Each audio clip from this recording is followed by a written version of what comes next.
Hi అండి, అందరికీ వందనాలండి. యోబు గ్రంథము 35వ అధ్యాయము 1వ వచనము. మరియు ఏలీహు ఇలాగూ ప్రత్యుత్తరమిచ్చెను, నేను పాపము చేసిన ఎడల నాకు కలిగిన లాభము కన్నా నా నీతి వలన నాకు కలిగిన లాభమేమి, అది నీకు ప్రయోజనమేమి అని నీవు చెప్పుచున్నావే. 3వ వచనము. ఇదే న్యాయమని నీకు తోచినదా? దేవుని నీతి కన్నా నీ నీతి ఎక్కువని నీవు అనుకొనుచున్నావా? నీతో కూడానున్న నివాసులతోనూ నేను వాదమాడెదను. ఆకాశము వైపు నిదానించి చూడుము, నీకన్నా ఉన్నతమైన ఆకాశ విశాలముల వైపు చూడుము. 6వ వచనము. నీవు పాపము చేసినను ఆయనకు నీవేమైనా చేసితివా? నీ అతిక్రమములు విస్తరించినను ఆయనకు నీవేమైనా చేసితివా? నీవు నీతిమంతుడివైనను ఆయనకు నీవేమైనా ఇచ్చుచున్నావా? ఆయన నీ చేత ఏమైనను తీసుకొనునా? నీ వంటి మనుషునికే నీ చెడుతనపు ఫలము చెందును, నరులకే నీ నీతి ఫలము చెందును. అనేకులు బలాత్కారము చేయటం వలన జనులు కేకలు వేయుదురు. బలవంతుల భుజబలమునకు భయపడి సహాయము కొరకై కేకలు వేయుదురు. అయితే రాత్రి అందు కీర్తనలు పాడుటకు ప్రేరేపించుచు, భూజంతువుల కంటే మనకు ఎక్కువ బుద్ధి నేర్పుచు, ఆకాశ పక్షుల కంటే మనకు ఎక్కువ జ్ఞానము కలుగజేయుచు, నన్ను సృజించిన దేవుడు ఎక్కడ ఉన్నాడని అనుకొను వారెవరునూ లేరు. కాగా వారు దుష్టులైన మనుషుల గర్వమును బట్టి మొరపెట్టుదురు కానీ ఆయన ప్రత్యుత్తరం ఇచ్చుట లేదు. నిశ్చయముగా దేవుడు నిరర్ధకమైన మాటలు చెవిని పెట్టడు. సర్వశక్తుడు వాటిని లక్ష్యపెట్టడు. ఆయనను చూడలేనని నీవు చెప్పినను వ్యాజ్యము ఆయన ఎదుటనే ఉన్నది. ఆయన నిమిత్తము నీవు కనిపెట్టవలెను. ఆయన కోపముతో దండింపక పోయినందునను, నిశ్చయముగా దురహంకారమును ఆయన గుర్తింపకపోయినందునను నిరేతకముగా యోబు మాటలాడి ఉన్నాడు. తెలివిలేకయే మాటలను విస్తరింపజేసి ఉన్నాడు. 36వ అధ్యాయము 1వ వచనము. మరియు ఏలీహు ఇంకా ఇట్లనెను, కొంతసేపు నన్ను ఓర్చుకొనుము, ఈ సంగతి నీకు తెలియజేసేదను. ఏలయనగా దేవుని పక్షముగా నేనింకనూ మాట్లాడవలసి ఉన్నది. 3వ వచనము. దూరము నుండి నేను జ్ఞానము తెచ్చుకొందును, నన్ను సృజించిన వానికి నీతిని ఆరోపించెదను. నా మాటలు ఏమాత్రమును అబద్ధములు కావు. పూర్ణ జ్ఞాని ఒకడు నీ ఎదుట ఉన్నాడు. ఆలోచించుము, దేవుడు బలవంతుడు కానీ ఆయన ఎవనిని తిరస్కారము చేయడు. ఆయన వివేచనా శక్తి బహు బలమైనది. భక్తిహీనుల ప్రాణమును ఆయన కాపాడడు. ఆయన దీనులకు న్యాయము జరిగించును. నీతిమంతులను ఆయన చూడకపోడు. సింహాసనము మీద కూర్చుండు రాజులతో ఆయన వారిని నిత్యమును కూర్చుండబెట్టును. వారు గణపరచుబడుదురు. వారు సంకెళ్లతో కట్టబడిన ఎడలను, బాధాపాశముల చేత పట్టబడిన ఎడలను అప్పుడు వారు గర్వముగా ప్రవర్తించిరని ఆయన వారి వారి కార్యములను వారి వారి దోషములను వారికి తెలియచేయను. 10వ వచనము.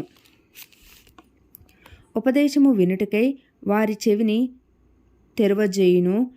పాపము విడిచి రండని ఆజ్ఞ ఇచ్చును.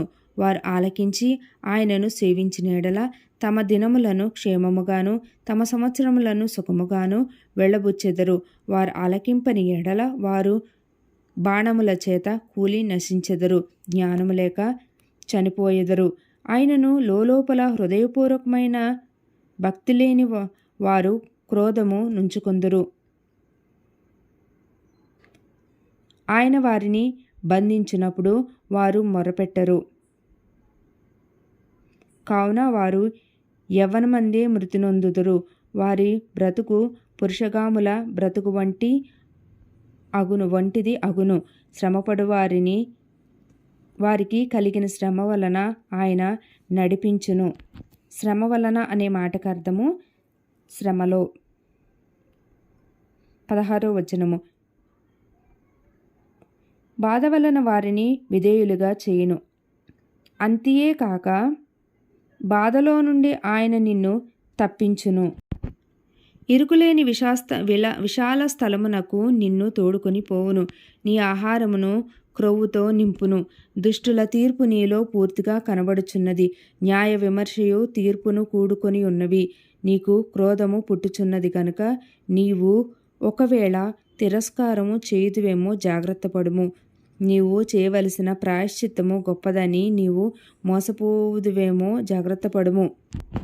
19వ వచనము. నీవు మొర్రపెట్టుటయు బల ప్రయత్నములు చేయుటయు బాధనందకుండా నిన్ను తప్పించిన జనులను తమ స్థలములలో నుండి కొట్టివేయు రాత్రి వలననియు కోరుకొనకుము. జాగ్రత్తపడుము, చెడుతనము చేయకుండుము. దుఃఖానుభవము కన్నా అది మంచిదని నీవు వాని కోరుకొని ఉన్నావు. ఆలోచించుము. దేవుడు శక్తిమంతుడై ఘనత వహించినవాడు. ఆయనను పోలిన బోధకుడెవడు? ఆయనకు మార్గము నియమించిన వాడెవడు? నీవు దుర్మార్గపు పనులు చేయుచున్నావని ఆయనతో ఎవడు పలుక తెగించును? మనుషులు కీర్తించిన ఆయన కార్యమును మహిమపరచుటకై నీవు జాగ్రత్త పడుము. మనుషులందరూ దాన్ని చూచెదరు, నరులు దూరమున నిలిచి దాన్ని చూచెదరు. ఆలోచించుము. దేవుడు మహోన్నతుడు, మనము ఆయనను ఎరుగము. ఆయన సంవత్సరముల సంఖ్య మితిలేనిది.